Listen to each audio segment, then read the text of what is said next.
ver, cuéntame un poco de Tlatelolco y Pani. ¿Qué te encuentras en ese archivo? Lo más sorprendente de Tlatelolco es que era solo un pedazo de lo que planeaba hacer Pani. Es realmente una locura, con más de 100 edificios, con la cantidad de habitantes que tenía, y estaba proyectado para extenderse todo alrededor del centro de la ciudad. ¿Qué es el eco? Presúmele a la audiencia ese espacio experimental. Es un pequeño museo. Geritz diría, pues es un espacio para experimentarlo, para sentirlo, para recorrerlo y ver las reverberaciones de un color en otro y de pronto despertar todas estas emociones asociadas con estar en un lugar. No es cierto que todos los caminos conduzcan a Roma. Los lugares donde podemos ir son casi infinitos. ¿Ya decidiste dónde quieres ir hoy? Piénsatelo bien para no equivocarte. Toma en cuenta que el tablero de ajedrez ha cambiado. Hoy el rey se ha enterado que va desnudo. Y cuando el poderoso lo olvida, la verdad se encarga de desnudarlo. Hay que tener talento para pensar fuera de la caja, para combatir los prejuicios, los ajenos, pero sobre todo los propios. Cada quien posee una pieza única del rompecabezas. Por eso intentamos dialogar, para armarlo juntos. La palabra nos libera y la conversación nos empareja. Aquí no hay lugar común. Esta noche en No hay lugar común tengo a Pablo Landa, él es antropólogo y especializado en temas de arquitectura. Pablo, me da mucho gusto tenerte aquí. Qué gusto estar aquí. Es siempre difícil poner una pica en Flandes de cuál parte de la trayectoria del invitado es la más relevante, pero si yo te esfuerzo y te digo, a ver, de lo que va de tu vida hasta ahora, ¿dónde pondrías el acento para decir qué ha sido lo más importante que has hecho? No, pues está complicado, pero he trabajado mucho en archivos de arquitectura y en tratar de entender la arquitectura desde un punto de vista antropológico, ¿no? Entonces, todas mis investigaciones, que he hecho varios proyectos, todos tratan de entender como el entorno construido desde quien lo habita y lo construye, ¿no? Entonces, pues desde ahí. Ahora, si uno se pone a tratar de entender cómo vivían los mayas o cómo vivían las personas egipcias en el antiguo Egipto, la arquitectura es fundamental. Pero la verdad, pocas veces nos ponemos a pensar que pues nosotros habitantes contemporáneos, si queremos entender quiénes somos, hay que mirar la arquitectura que estamos construyendo o que, digamos, de alguna manera nos construyó de manera reciente. ¿Cómo se dio este cruce entre antropología y arquitectura en tu caso? Pues mira, podríamos decir que quizás el momento donde parte esta conexión entre arquitectura y antropología, que estaba haciendo el doctorado en antropología y descubrí el archivo de Mario Pani que guardaba su hija Márgara Pani. Entonces me acerqué a ella, empecé a investigar qué había en él. Me pareció fascinante ver todas las historias que había sobre la construcción del México moderno. Y ahí en algún momento me detuve en la unidad habitacional Santa Fe que hizo Mario Pani en los años 50, que fue como una unidad modelo del IMSS en la que buscaban integrar todos los servicios sociales posibles en una nueva colonia. Entonces me acerqué a esa colonia a ver qué había pasado ahí en los últimos, en ese momento, 50, 60 años.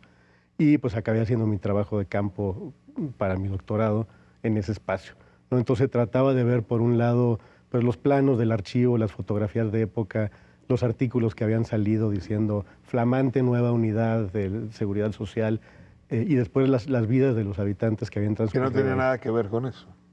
Sí, un poco, pero obviamente, o sea, un momento notable en mi investigación es llevé a un amigo arquitecto a la unidad habitacional Santa Fe y le dice a uno de los vecinos ahí, tomando caguamas en la banqueta, le dice, tú debes de estar muy orgulloso de vivir en una casa de Mario Pani. Y voltea el vecino y le dice, yo no vivo en una casa de Mario Pani, la casa es mía, ¿no? Entonces, bueno, pues una diferencia de perspectivas de quién configuró ese espacio. Ahora, en efecto, si uno pasea por París, pues a personajes tan importantes como Le Corbusier van a ser un antes y un después, digamos, en el siglo XX. Y Mario Pani es ese personaje central.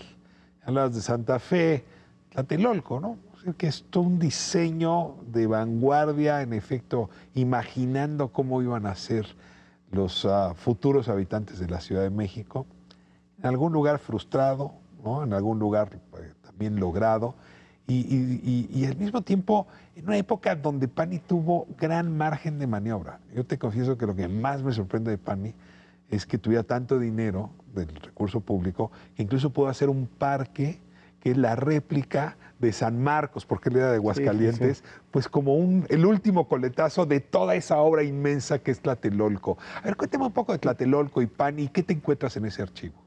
O sea, lo más sorprendente de Tlatelolco es que era solo un pedazo de lo que planeaba hacer Pani, ¿no? Es un fragmento del proyecto sexenal de vivienda de López Mateos.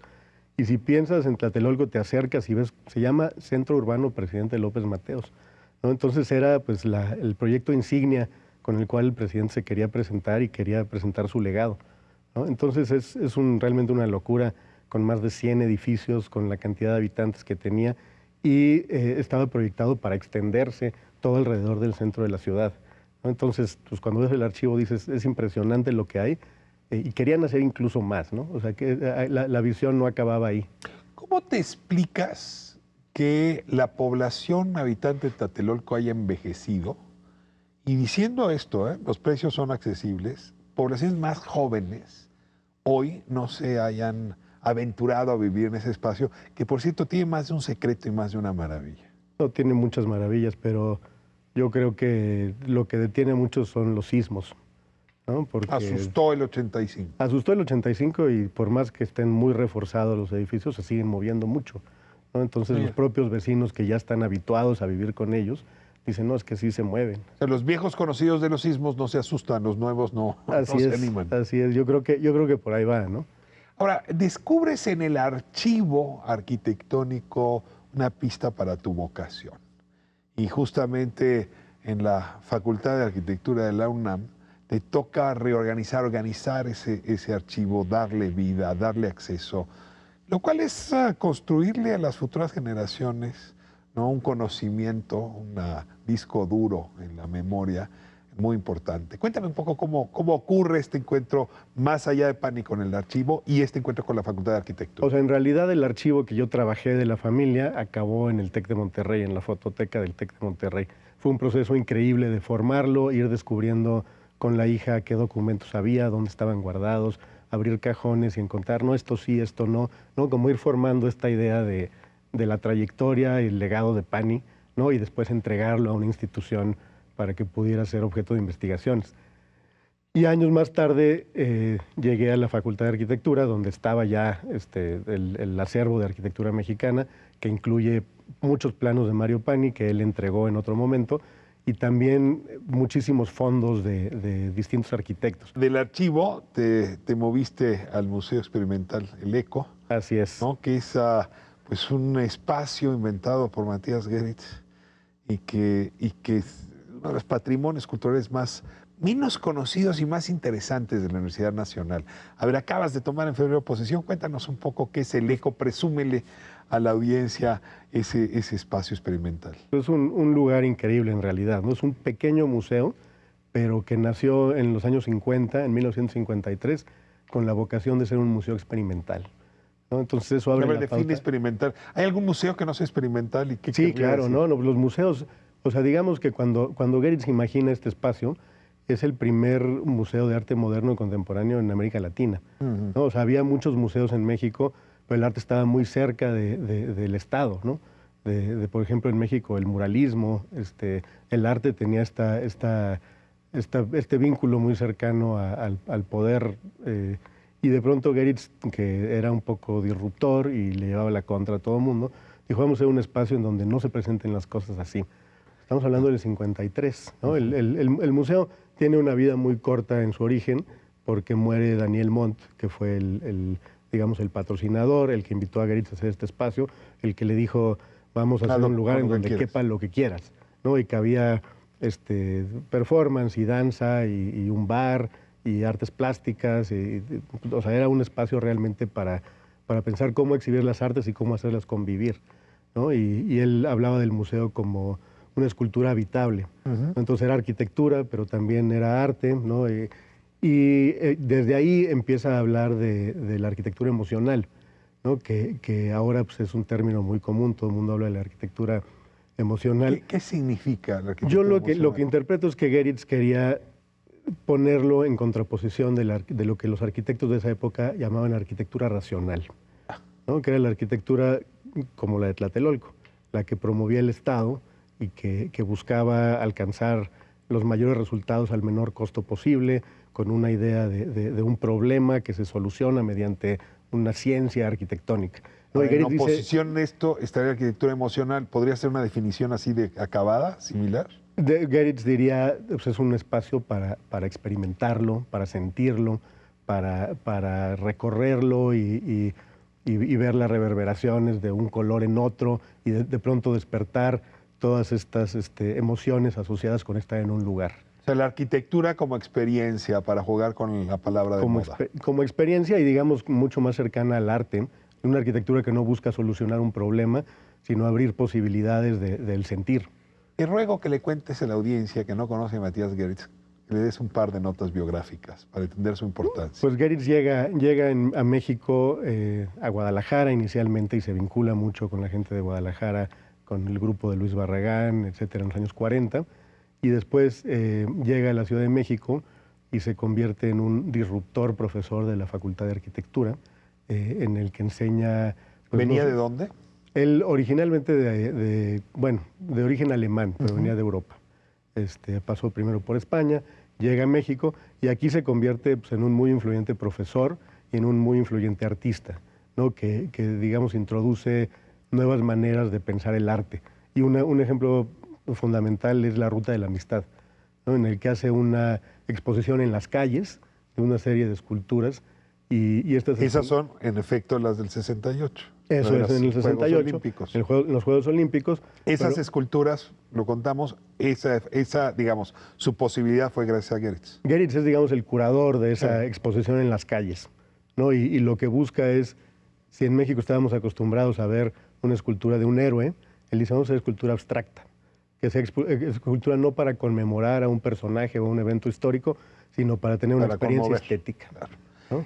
Cerremos ahora con la misión que te encomiendan en el ECO. Pues bueno, estamos trabajando en consolidar la misión del museo como un espacio de arte, arquitectura y diseño. ¿No? El arte y la arquitectura ya estaban ahí, ¿no? Siempre se han hecho pues, desde el origen esta escultura habitable que es arte y es arquitectura, exposiciones de sitio específico de artistas que dialogan con el espacio y ahora incorporamos también diseño. ¿No? La idea es que la UNAM tenga un espacio explícitamente dedicado a exponer arquitectura y diseño, además de arte. Hay museos dentro de la UNAM, este es uno de ellos, es fácil el acceso. Sí, es un museo de entrada libre, que está a pie de banqueta, que se abre la puerta a la calle, que quien va pasando por la banqueta en Sullivan, en la calle Sullivan, en la colonia San Rafael, puede entrar al museo libremente, asomarse a ver qué hay ahí y pues ver si participa de esta experiencia estética que propone Geritz. Pablo Landa, muchísimas gracias por esta buena clase de antropología y de arquitectura que nos has regalado en esta conversación. Es una delicia sacarte a ti estas anécdotas, esta información y estos personajes tan importantes para definir lo que hoy somos.